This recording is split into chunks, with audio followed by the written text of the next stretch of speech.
يا صباح السعادة والهنا والسرور. زهقتي من كل ما تيجي تعملي الفراخ تعمليها بنفس الطريقة اللي بتعمليها بيها، يا إما مسلوقة يا محشية يا صينية يا أو حتى تشويها. أنا هعمل لك الفراخ النهاردة بطريقة جديدة هتعجبك، هتعمليها على طول. بس الأول نسمي الله ونصلي على رسول الله ونعرف الطريقة والمقادير على طول. أنا جهزت هنا مجموعة توابل هتبل بيها الفرخة قدامكم. هننزل طبعا بشوية فلفل اسود وشوية توابل فراخ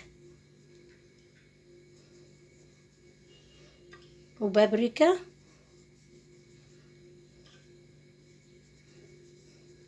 والزعتر.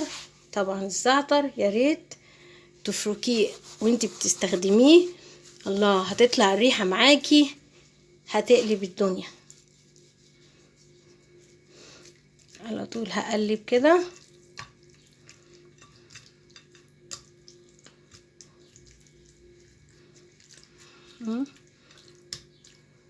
وهقلب الفراخ من الناحية التانية واتبلها برضو.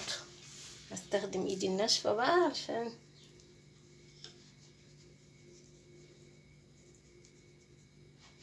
والبابريكا هتدي معانا لون جميل، وشوية الفلفل الاسود والملح طبعا احنا لسه ما استخدمناهوش.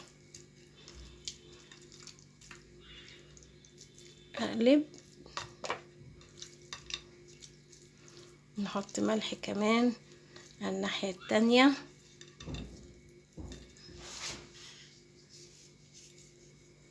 بس تمام كده.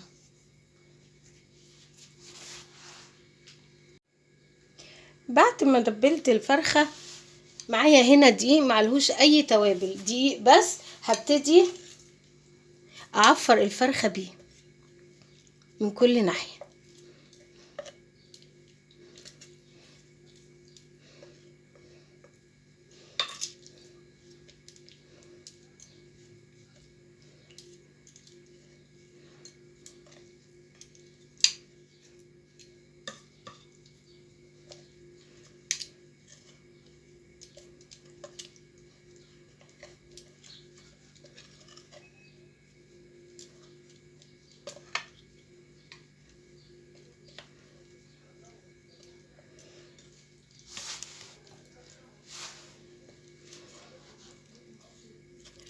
هكمل القطع كلها بالدقيق وهغلفها وهنروح نكمل مع بعض ان شاء الله.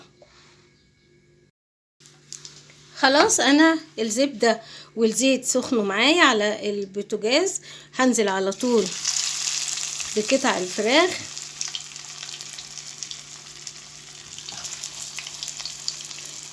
علشان احمرهم.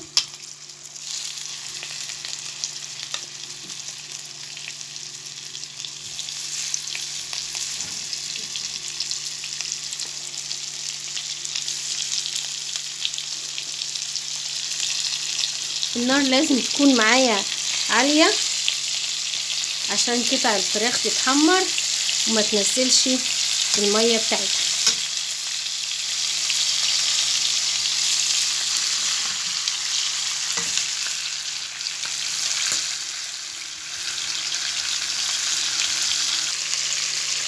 هنطلع قطع الفراخ على طول بعد ما خدت اللون معانا.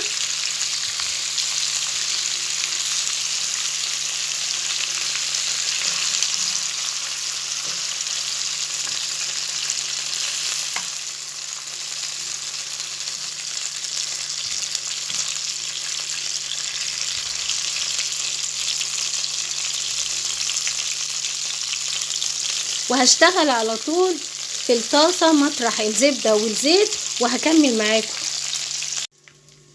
على طول في الطاسة مكان تحمير الفراخ. معايا هنا بصلة مبشورة هنزل بيها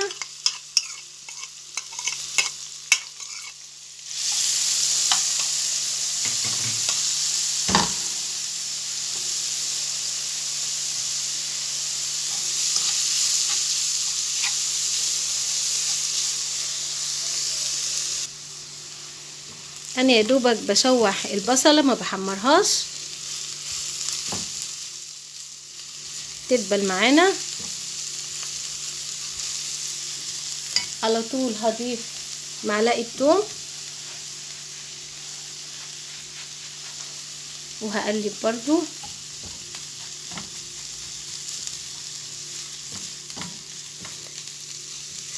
كل ده انا باخده تشويح، ما بحمروش.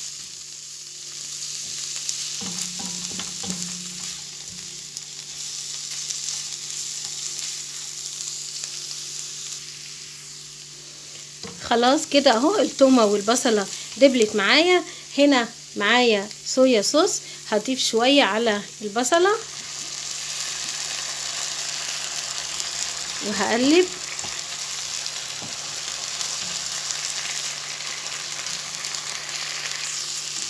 وهضيف شويه خل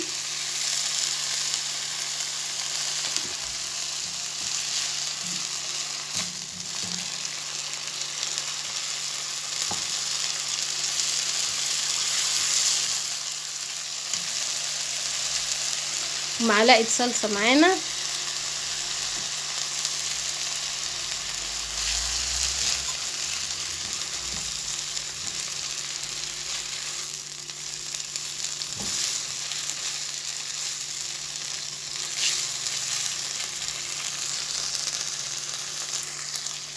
هنتبل الكلام ده بشويه من التوابل اللي ضفناها مع الفراخ. فلفل اسود وتوابل الفراخ والزعتر والبابريكا. بس تمام. وهنقلب كل ده كده.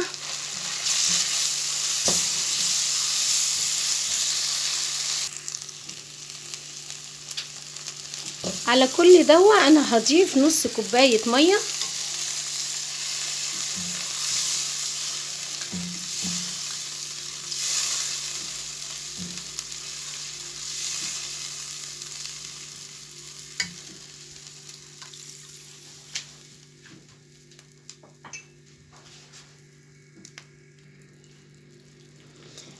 انا معايا هنا نص ليمونه، هضيف عصره ليمونه معاها تدي مزازه وطعم جميل للفراخ. تمام كده. اخر حاجه بقى هضيفها معلقه عسل صغيره عشان تبقى معانا الفراخ سويت اند ساور.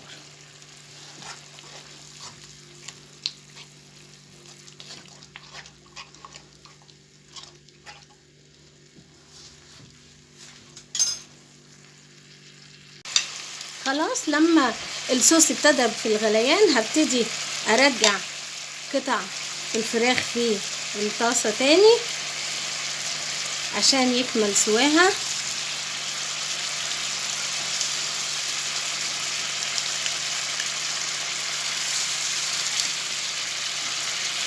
وهنغطي عليها لما تكمل سواها.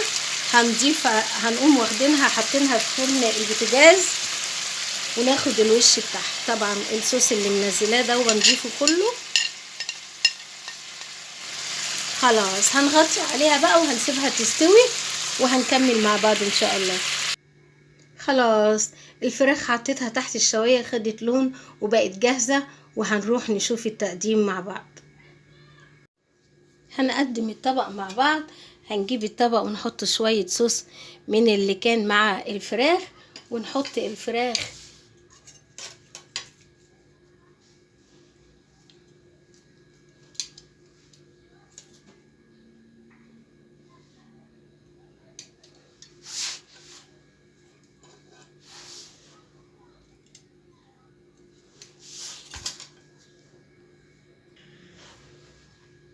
وزينا الطبق بشوية البقدونس، وبقى قدامنا آخر جمال وروعة.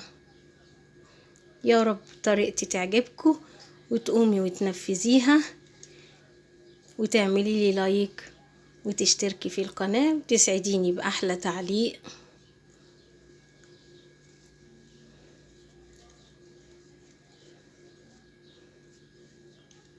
بحبكم في الله.